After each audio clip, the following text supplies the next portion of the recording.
un poquito disfónica hoy. Sin embargo, no quería dejar pasar el día sin hablar de algo que me parece importante en este tema que estamos trabajando en febrero, que es la magia de escuchar el corazón. Resulta que mmm, a uno realmente no le enseñan eso. ¿Y por qué no se lo enseñan? Pues al menos a mí no me lo enseñaron. Porque estábamos un poquito enredados entre lo que es espiritualidad y religión. Y desde la religión, que fui criada bajo la religión católica, hay muchas taras, muchas creencias limitantes, muchas restricciones para escucharse a uno mismo, ¿cierto? Ellos siempre nos hablan de hablar con Dios, pero nunca hay algo práctico para hacerlo. Entonces me río mucho con Sandra, que es una amiga cercana, y me dice, ella es muy católica y ha respetado siempre, pues he respetado mucho esa posición. Sin embargo, yo le preguntaba y le contaba que cuando yo era chiquita, cuando íbamos a la iglesia los domingos, hay una parte dentro de toda la homilía que hacen y es que dicen, hay una parte donde uno tiene que responder, entonces dice, levantemos el corazón y uno responde, lo tenemos levantado hacia el Señor. Y yo chiquita de 6 años me preguntaba, uno cómo carajos levanta el corazón, ¿cierto? Porque para mí era un asunto físico, o sea, yo no entendía la parte ni espiritual, ni mental, ni nada de eso. Entonces, ella siempre se ríe mucho y me dice, en esa parte de la misa siempre me hace reír, me acuerdo de vos y me hace reír. Pero yo le decía, ¿cómo ponen eso así de difícil? O sea, ¿cómo nos van a decir? Y hay niños que van a misa y se aprenden y uno aprende a repetir todo lo que hay allí, pero uno aprende como loro, o sea, uno no tiene ni idea qué está diciendo, ni por qué, ni para qué, ¿cierto? Entonces, es muy charro porque levantar el corazón es lo mismo que, pues para mí es como escuchar el corazón, ¿cierto? O sea, es como que nos disponemos a, digamos, abrirnos a la posibilidad de tener un acceso o una condición o algo así. Entonces, el tema de espiritualidad y religión sigue siendo como tabú, sigue siendo como restrictivo un poco, en el sentido que obviamente hay una formación, ¿cierto? Y tenemos muchos sacerdotes cerquita en la familia y cada vez nos damos cuenta que incluso ellos están diciendo como que pues es que la gente ya no está en el mismo modo que antes.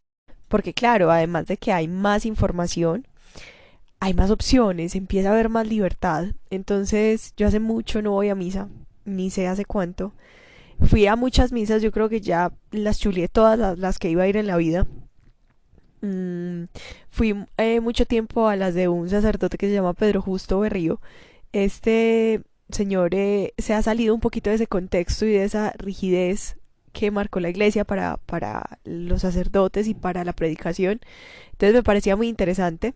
Mm, había que llegar muy temprano porque se llenaba mucho la iglesia, pero me pareció muy interesante. Estuvimos con mi hermano expuestos a esta información y fue muy chévere.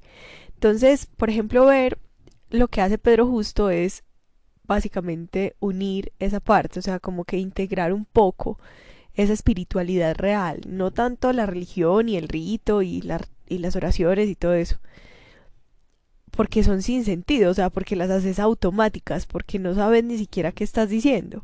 En cambio, cuando empieza a haber un poquito más de explicación, que empieza a ponerlo en la vida real, a lo que vivimos hoy, a lo que hacemos hoy, entonces ahí es donde cambia el asunto. Y en el tema de escuchar el corazón, que al final termina siendo escuchar a Dios, porque pues todos somos como diosesitos. Dios se partió en millones, entonces cada uno somos un pedacito de lo que es Él, eh, o Él, o ella, o Él, ella, bueno, whatever. Eh, a lo que hoy es, basta con cerrar los ojos y respirar y darte cuenta que ahí está el corazón y que ahí está Dios o la espiritualidad o el universo o eso que te sostiene, eso que nos mantiene acá, ¿cierto? Que está creando como toda esta experiencia mágica. Entonces, es muy importante empezar a aterrizar esas creencias que tenemos que a veces son muy esotéricas. Entonces uno cree que para meditar tiene que estar en posición de loto, eh, haciendo OMS, ¿cierto? Constantemente ser calvo y tener una túnica roja, más o menos. Eso es como desde una perspectiva muy perceptiva. Así son los monjes budistas, ellos meditan mucho tiempo de su vida y de pronto esa es la imagen, el marketing que le han hecho y realmente meditar es, por ejemplo, entrar a la ducha y darte cuenta que te estás duchando. Pero no sé si se han dado cuenta que uno entra a la ducha y está pensando mil maricadas, o sea, está pensando qué va a comer, qué va a hacer, para dónde va, cómo va a salir, qué se va a vestir, que hay que recoger eso, que hay que hacer aquello. Entonces vos no te alcanzas a disfrutar ni siquiera el agua que te cae. O sea, te echas jabón porque es automático, ni siquiera olés eh, lo que te estás echando, ni siquiera sabes para qué te lo estás echando. Entonces, la meditación y conectarse va más allá de un momento específico, va más allá de tener rituales específicos, aunque esos ayudan mucho.